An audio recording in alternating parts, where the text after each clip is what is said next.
Often technicians find themselves in search of freedom, flexibility, and independence, and if frustrated with management or leadership, even a desire to make more money as their own boss.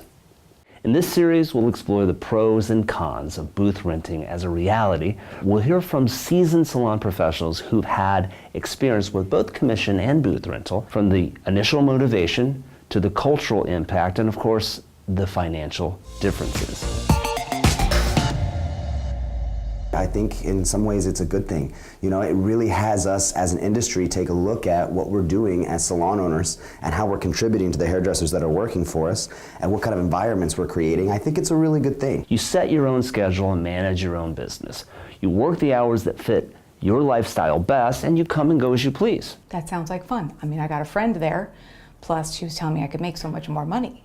And I thought, okay, and not maybe have to work quite so hard. Well, the big attraction for me was my own hours. Plus, I thought I was gonna make a ton more money. You don't have to split your earnings with the house. I'm not splitting half of everything I do with somebody. I'm gonna make more money. I've got a full clientele already. You control your image and you incorporate those personal touches you've always wanted. It was beautiful. It was upscale. It was gorgeous. It wasn't like the haircut store. I got my own little salon, you know, I'm doing my own thing. So after rent and expenses and taxes, you retain all the earnings.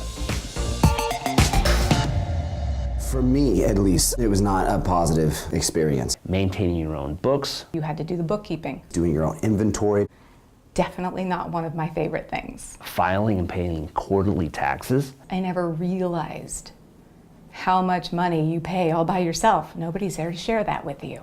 Paying for your own health insurance as well as continuing education. Covering and carrying your own liability insurance. Paying for advertising to market yourself to attract new business. Paying for your own marketing. Nobody was running any advertising campaign for me. Making the initial investment for back bar, color, retail, which is expensive. There wasn't color on the shelf just waiting there for me. I had to remember to purchase it. You don't have salon owners, you have landlords, right? So nobody's really supporting you. Nobody cares if you can make your rent. If you're paying your rent, you stay. If you're not, you're out. There's no front desk to call and make sure they're coming on time, or call and make sure that if they missed an appointment, they get them in again and let them know there's a cancellation fee. The reality is many technicians who explore booth rental as a growth option often return to the traditional salon model after a couple years because of these hidden factors. After doing all this stuff all week, cutting and coloring hair, and then spending your time doing inventory and all this other stuff, you're not inspired to spend your Monday in a class or in a situation where you're learning something. The inspiration. It felt very lonely and disempowering. Education. My color inventory got smaller and smaller, and my haircuts and colors started looking the same. Where I thought I was going to have freedom and make more money, I felt like I had less freedom. When you work in a little room like that, being self-employed, you're paying 30% of every penny that comes in, if you're honest, to the government to start with. So that's your 30%.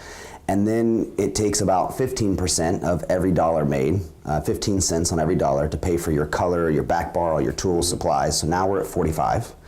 And then if you look at the rent, like in Dallas at least, you're somewhere around $300 to $450 a week to a landlord, not a salon owner, a landlord. You think you're gonna make a lot more money, and then, you know, a year down the road, you're not.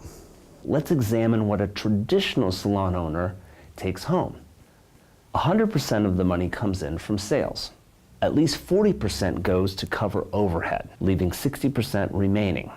Now, any business owner deserves at the very least 10%, which comes out for profit, leaving 50% remaining. 5% comes out to cover non-income producing staff, such as receptionists and assistants. 2% of that comes out for taxes, leaving 43% remaining to pay service providers.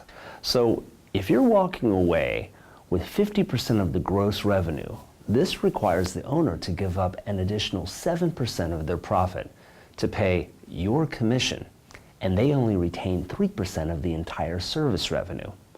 Look at that as a partnership. Salon owner retains 3%, and you retain 50%.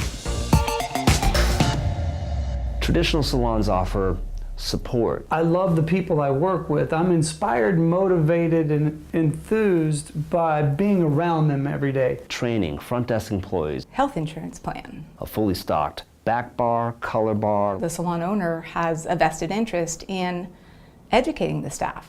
With booth rental, it's all on you. So, we've begun to explore the pros and cons of booth rental versus the traditional salon model. And it's easy to see booth rental as either a predator or competitor, but the move to self-employment is part of a much larger societal and economic trend that is not just specific to salons. Now, you have suites, digital booking agencies, even mobile salons, and much more. Service providers have more choices than ever in how they work and where they work. So the responsibility to lead and affect positive change begins with ownership and industry leadership. So what can industry leadership do to stay relevant, powerful, and profitable in a continually evolving industry? Stay with us as we explore these questions as well as